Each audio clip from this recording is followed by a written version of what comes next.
Imagine this, you're alone in the middle of nowhere. On solid ground, you might have a chance. But what if you were in the ocean, in the depths where darkness and danger reign supreme? Throughout history, the sea has always harbored its most terrifying secrets, and the creatures living within it are no exception. For every horrifying predator on land, the ocean depths have always had something much worse, something that lurks, waiting in silence. Today I'm going to take you on a journey through time, to an ocean that would make any modern diver tremble. A place so dangerous that even the most feared sea monsters of today would seem harmless in comparison. And the best part is, this place existed and was closer to you than you think.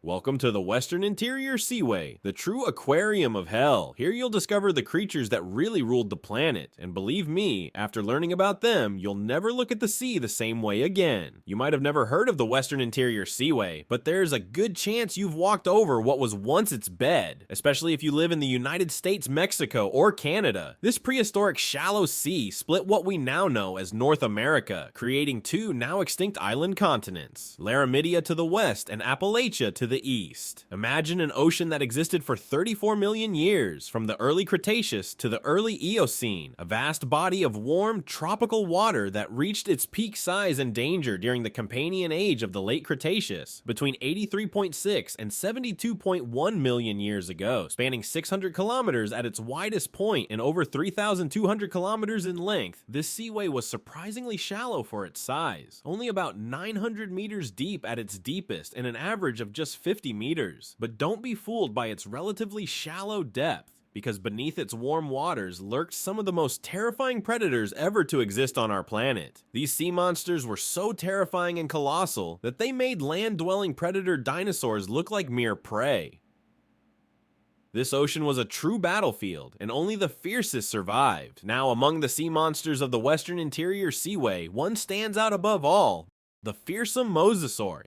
If ever there was a predator that ruled these waters with an iron fist, or rather, jaws full of teeth, it was this giant marine reptile. Mosasauruses were aquatic reptiles that could reach colossal sizes, some up to 18 meters long, and had bodies designed for killing. Although their shape resembles today's monitor lizards, these predators were much more lethal, with elongated aerodynamic bodies and 4 flippers instead of legs. These monsters were the undisputed kings of their time. Some swam with undulating movements, like a giant eel lurking in the shadows. Others, the more evolved ones, moved with the force and speed of a shark, driven by their powerful tail flippers. This combination of brute strength and agility allowed them to completely conquer the Western Interior Seaway, becoming the most feared predators of these waters. They were so successful that they diversified into at least 10 different genera, coexisting in a sea where competition was fierce. However, if you had the misfortune of coming face to face with one of these monsters, you'd likely have encountered 3 of their most common species: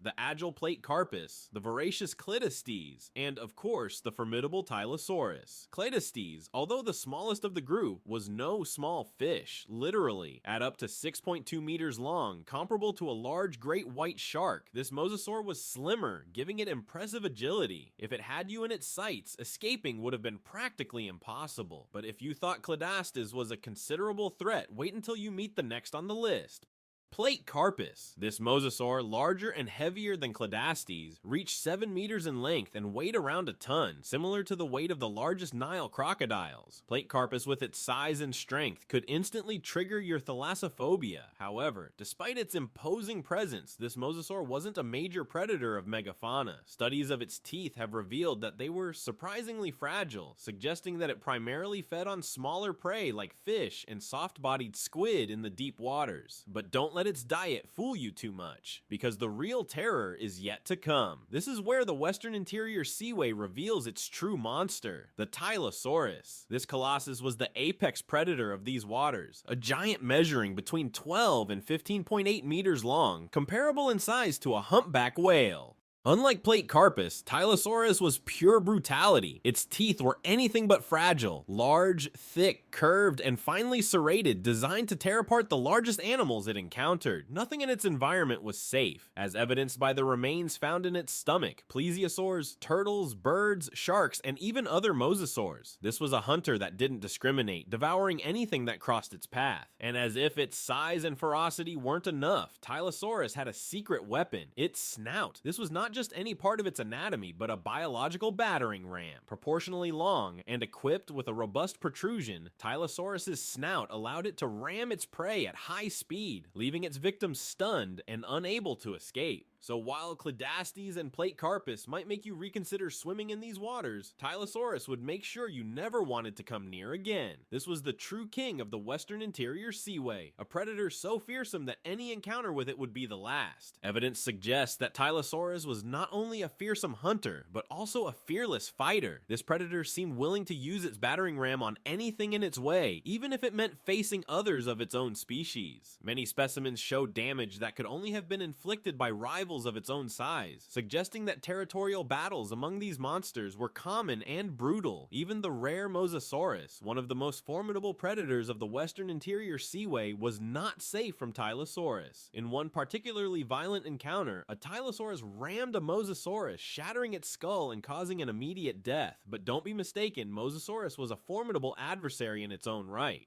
Mosasaurus, with its colossal 17.1 meters in length and over 10 tons in weight, was the largest Mosasaur and likely the most powerful predator in these waters. Although it didn't have a battering ram like Tylosaurus, its bite was absolutely devastating. With a proportionally large skull, Mosasaurus was armed with teeth designed not only to pierce, but to cut and crush. Each tooth had two cutting edges and lateral prisms that helped make each bite deeper and more effective. Its bite force was terrifying, estimated between 13,000 and 16,000 pounds per square inch, making it a true titan of the sea, capable of easily crushing any prey it caught. This power, combined with its size, made Mosasaurus another apex predator of the western interior seaway. Its diet was as varied as that of Tylosaurus, and like it, Mosasaurus employed ambush hunting to capture its prey. Unlike sharks, which rely heavily on their sense of smell, Mosasaurus had keen binocular vision, ideal for detecting movement in murky waters, allowing it to stalk with lethal precision. But Mosasaurus was not alone in its reign. Other giants like Prognathodon also patrolled these waters. Although 25% smaller than Mosasaurus, Prognathodon was equally fierce, with a bite designed to meet the challenges of the prehistoric ocean. This vast and dangerous collection of predators made the western interior seaway a true underwater battlefield, where only the strongest and most cunning survived. It was also home to one of the largest crocodilians of all time. Although scientists are still debating the exact extent of its presence, it's believed that Dinosus inhabited the bays, estuaries, and coasts of the seaway, and may have occasionally ventured into deeper waters, as its remains have been found in marine deposits. Interestingly, Dinosus inhabited both the eastern and western sides of the seaway, though its size varied by region. In the east, these predators were smaller but abundant, while in the west they were fewer in number but grew to impressive sizes, with some individuals reaching up to 12 meters in length. Although this doesn't compare to the length of the largest mosasaurs, Dinosus had a much more robust build, allowing it to maintain a weight of around 8.5 tons. But it wasn't just its size that made it dangerous. Dinosus was armed with nearly impenetrable defenses. Like many crocodilians, its body was covered with osteoderms, but those of this giant were exceptionally large and heavy. In fact, when paleontologists first discovered them, they thought they belonged to an ankylosaur. These hemispherical armored plates covered its back, offering considerable protection, and at the same time served as anchors for the tissue, giving it the strength needed to walk on land. However, what really set Dinosus apart was its monstrous bite. With massive, wide skulls similar in structure to those of modern alligators, this predator possessed immense bite power, enhanced by incredibly well-developed jaw muscles. It is estimated that its bite was even more powerful than that of an adult T-Rex, reaching forces of over 100,000 newtons, 5 times more than needed to crush a car.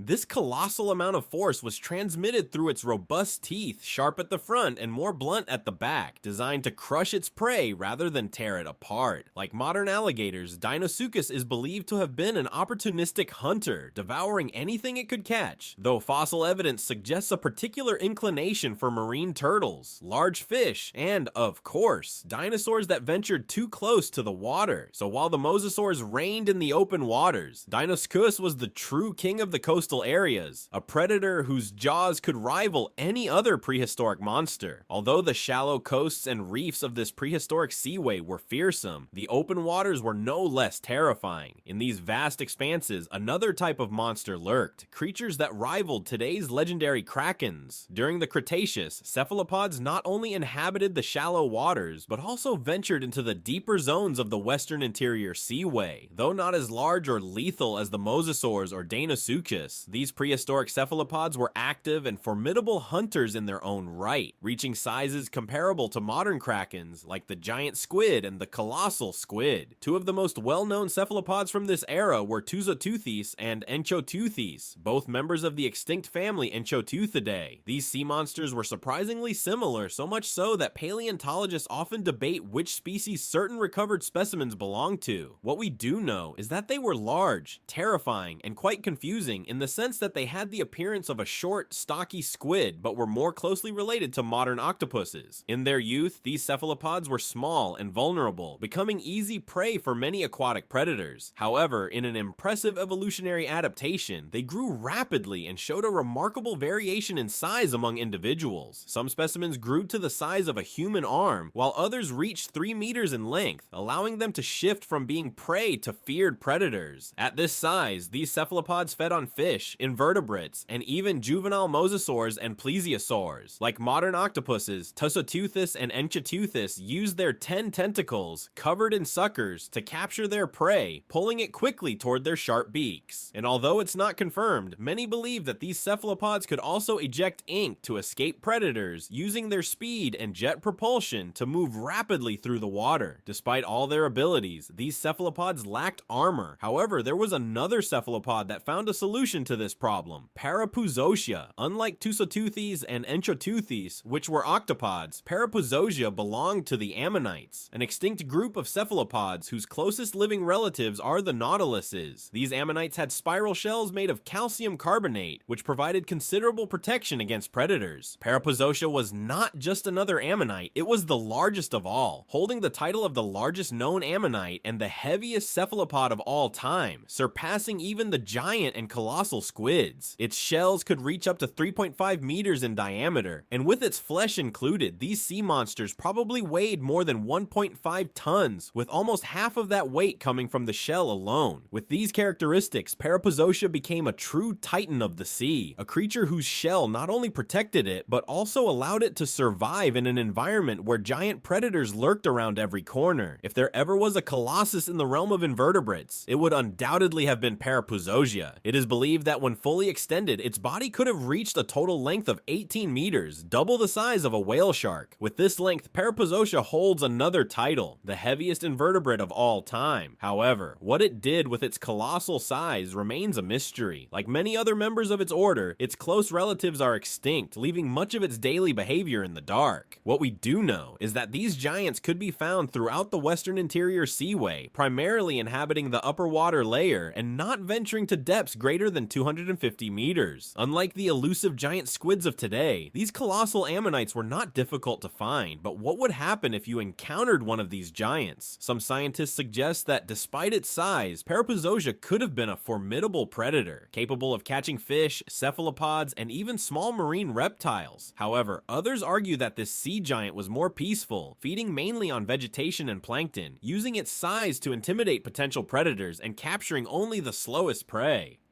It's amazing to think that such a massive invertebrate shared its home with some of the most formidable predators of the Cretaceous, like the largest mosasaurs and one of the most terrifying crocodilians of all time.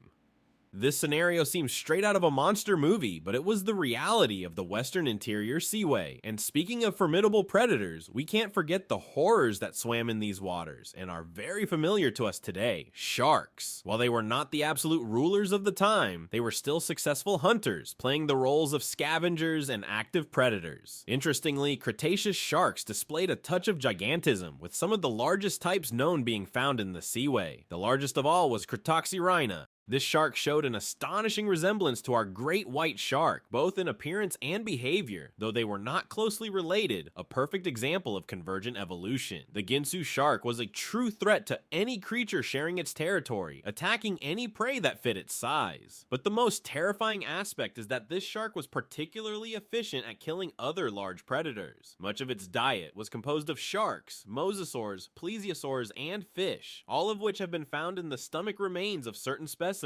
The Western Interior Seaway was not only a place for giants, but also for lethal predators that turned this prehistoric body of water into a true marine battlefield. Such an aggressive diet indicates a predator that was not only fierce, but also extremely effective in its hunting method. The secret to its success lay in its size and speed. Despite measuring up to 8 meters in length and weighing over 5 tons, Crixus was incredibly fast. The pattern of its placoid scales, similar to those of the fastest modern sharks, helped reduce friction, allowing it to reach speeds that no other creature could match in its time. Additionally, this shark possessed one of the most extreme caudal fins seen in any mackerel shark, a specialized design for sustaining high speeds. Scientific models estimate that this giant could have reached speeds of up to 70 kilometers per h. At this point, its powerful jaws would come into play, causing catastrophic damage with rows of teeth sharp as blades. These teeth were larger than those of modern great white sharks, with thicker enamel to withstand the impact of high-speed attacks. Fossil evidence confirms the ferocity of its attacks, as nearly all bones found with bite marks from this shark show deep and massive wounds. Some of these fossils even come from dinosaurs, such as a hadrosaur and an ankylosaur, suggesting that even the rulers of the Mesozoic were not safe from this marine predator. Although these dinosaurs were probably scavenged after their carcasses were washed into the sea, the mere presence of Crixus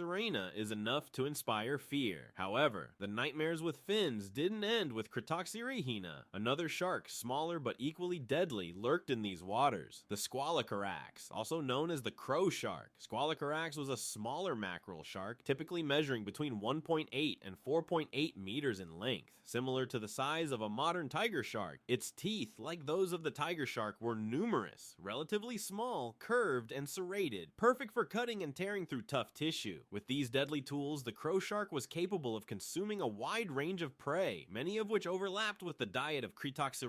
A key difference between them was that the crow shark tended to stay in more coastal areas, where it supplemented its diet with carrion, including occasionally dinosaurs. But what truly distinguished Squalacarax was its unique ability to hunt the rulers of the sky, the pterosaurs. Unlike other sharks, this twilight hunter was known to successfully attack large pterosaurs, particularly Pteranodon. With exceptional vision, Squalacarax tracked pterosaurs as they prepared to dive for fish, launching deadly ambushes. In addition to its talent for hunting pterosaurs, the crow shark was also an expert fish hunter, as evidenced by numerous specimens containing fish remains in their stomachs. Though smaller than other predators, Squalacarax played a crucial role in maintaining balance within this prehistoric marine ecosystem.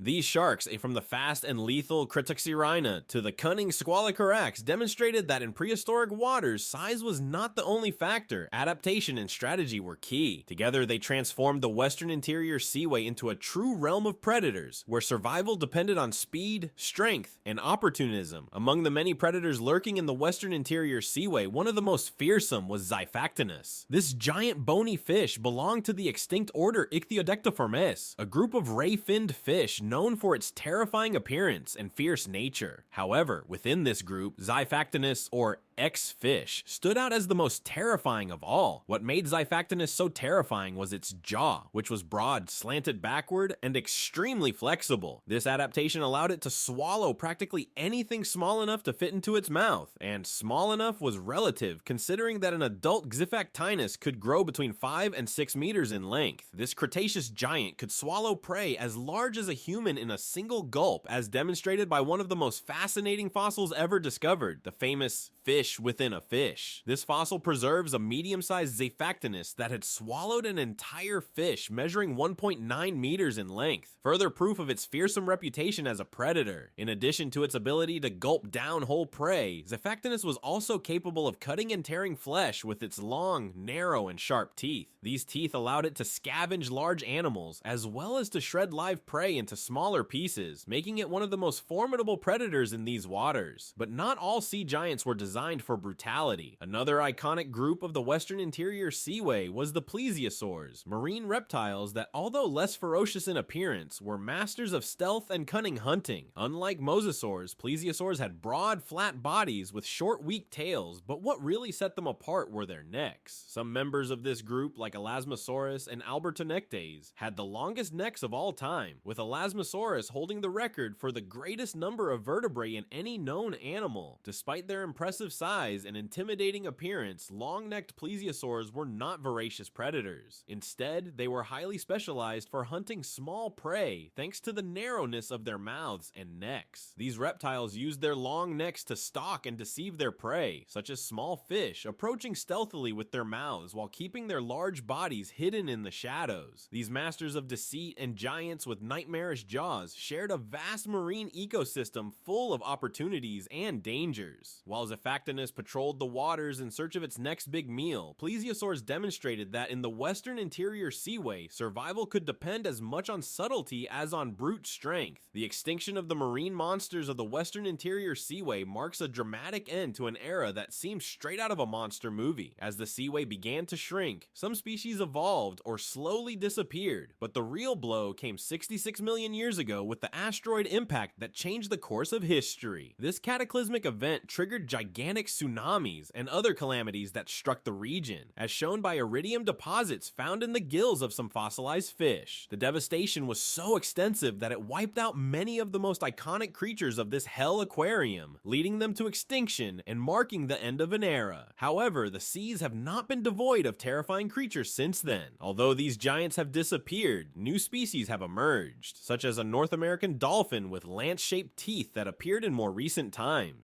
That's all for today. If you enjoyed the video, leave your like and subscribe to support me to create more content. See you soon in the next video.